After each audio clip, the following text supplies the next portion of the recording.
Top quality और consistent performance के लिए सिर्फ सिल्वर पंप। टॉप क्वालिटी और कंसिस्टेंट परफॉर्मेंस के लिए सिर्फ सिल्वर पंप, नाम याद रखना। बाब अशी की महाराष्ट्रात जवळजवळ 65% वन हा विदर्भामध्ये आणि प्रामुख्याने वन विभागाचे मुख्य कार्यालय हे विदर्भामध्ये प्रामुख्याने नागपूरमध्ये आहे। एकूणच सर्व अधिकाऱ्यांच्या बरोबर बैठका घेऊन त्यांच्या अडचणी काय आहेत, त्यांना काही सूचना देण्याचे गरजेचे आहे। म्हणून आज 10 वाजल्यापासून संध्याकाळी 6 वाजेपर्यंत आणि उद्या 10 वाजल्यापासून संध्याकाळी 6 वाजेपर्यंत असे 2 दिवस बैठकांचं आयोजन करण्यात आलेलं आहे। त्याच्यामध्ये प्रामुख्याने वाघ आणि माणूस यांच्यामध्ये चालू असलेला संघर्ष, वाघांचे मानवावर हल्ले, मानवाने वाघांची केलेली शिकार, वाघ आपसामध्ये झुंज घेऊन जखमी होतात, या सर्व बाबींचा एकूण विचार करता निश्चितपणे हा संघर्ष कमी व्हायला पाहिजे, त्याकरता उपाययोजना करण्याच्या अनुषंगाने निश्चितपणे आदानप्रदान विचाराचं होणार आहे।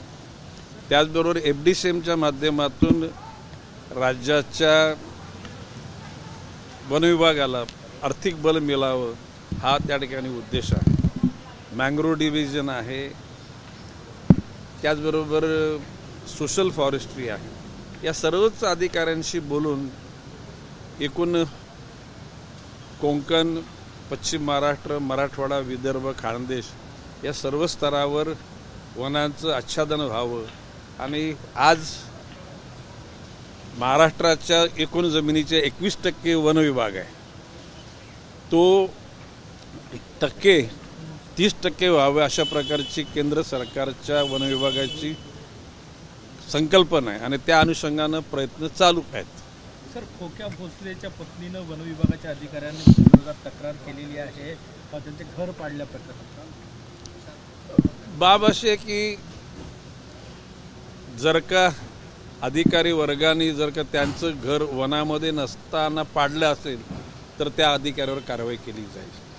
परंतु जर का वन विभागाच्या जागेवर कोणी जर अतिक्रमण केलं असेल तर त्या ठिकाणी वन अधिकाऱ्यांनी जर कारवाई केली असेल ती चुकीची केली असं म्हणणं योग्य होणार नाही। ठाण्याशिवाय आणखी पारधी लोकांचे पण घरं पाडल्याची तक्रार अगदी अनुसूचित जाती जमाती आयोगापर्यंत त्या वस्तीतले लोक गेले होते की त्या भोसलेच्या सोबत गावातल्या इतर लोकांचे घरं पाडण्यात। वन विभागाच्या बाहेर जर त्या ठिकाणी जर वन अधिकाऱ्यांनी घरं पाडली असेल तर चौकशी अंती त्यांच्यावर कारवाई निश्चित केली जाईल।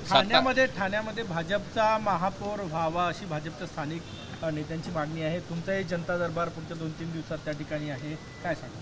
हे बघा, बाब असे की महायुतीमध्ये आम्ही आहोत।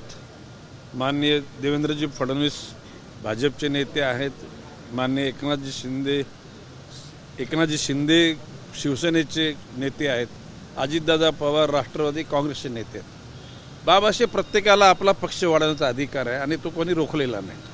कुठल्याही पक्षाच्या नेत्यानं, मंत्र्यानं, आमदारानं महाराष्ट्रातल्या कोपऱ्यात कुठेही जाऊन त्या ठिकाणी जर आपल्या पक्षाचा प्रचार केला आणि त्या ठिकाणी महायुती मजबूत करायचा प्रयत्न केला त्याच्यात वावगं काही आहे असं मला वाटत नाही। राज्यमंत्र्यांना अधिकार दिले नसल्याचा नाराजीचा सूर होता। आता मुख्यमंत्री कार्यालयाकडून अशी माहिती आहे की राज्यमंत्र्यांकडनं माहिती मागवलेली आहे की तुम्हाला अधिकार दिलेले आहे की नाही। बाबाशे राज्यमंत्र्यांना महायुती आज आहे, त्यावेळेला 95ला युती झाली, त्यावेळेला मंत्री आणि राज्यमंत्र्यांच्या कामाचं वाटप केलं होतं। ह्या पद्धतीनं ते राज्यमंत्र्यांना अधिकार देण्यात येतील हा विश्वास आहे। सातारा जिल्ह्यातील मुनावडे येथे आंतरराष्ट्रीय जल प्रकल्प सुरू होणार होता, एकनाथ शिंदेंचा प्रोजेक्ट होता, तो कुठेतरी त्याचं काम थांबवण्यात आलेलं आहे, काय नेमकं? नाही, कोणी थांबवलेलं नाही। बाब अशी आहे की कुठलाही प्रकल्प सुरू करायचा असेल त्याला पर्यावरण विभागाची, वन विभागाची फॉर्मल परवानगी लागतात।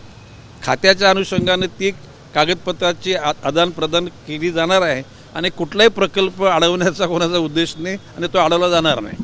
म्हणजे पुढे त्याचं काम सुरू होईल? नाही, निश्चितपणे बाब अशी आहे की माननीय देवेंद्रजी फडणवीस असोत, एकनाथजी शिंदे असो की अजितदादा असो, या तिन्ही महायुतीच्या नेत्यांनी कुठल्याही भागामध्ये असा एखादा जनतेला पूरक असलेला प्रकल्प करण्याचं ठरवलं तर सर्वच पक्षाचे महायुतीचे लोक त्याला पूरक वातावरण करतील असा माझा विश्वास आहे. नवी मुंबईतील सीवूड जवळ एक भूखंड आहे, त्या भूखंडावर मोठ्या प्रमाणात वृक्षतोडही करण्यात आलेली आहे आणि अहवाल तो वन विभागाने महसूल विभागाकडे सोपवल्याची माहिती. नाही, बाब अशी आहे की खरं म्हणजे DPS स्कूल म्हणजे NRIच्या बाजूला नवी मुंबईमध्ये पथदर्शी फ्लेमिंगोचं दर्शन तिथूनच व्हायचं.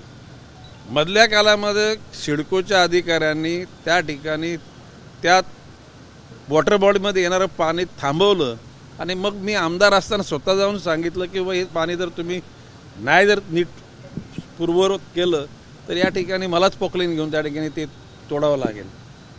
सुदैवानं मी मंत्री झालो आणि आज त्या ठिकाणी सिडकोच्या अधिकाऱ्यांना सांगितलेलं आणि सिडको, महापालिका आणि वन विभाग या अधिकाऱ्यांना की पूर्वीसारखे तिथे फ्लेमिंगो येतील अशा प्रकारची व्यवस्था करा.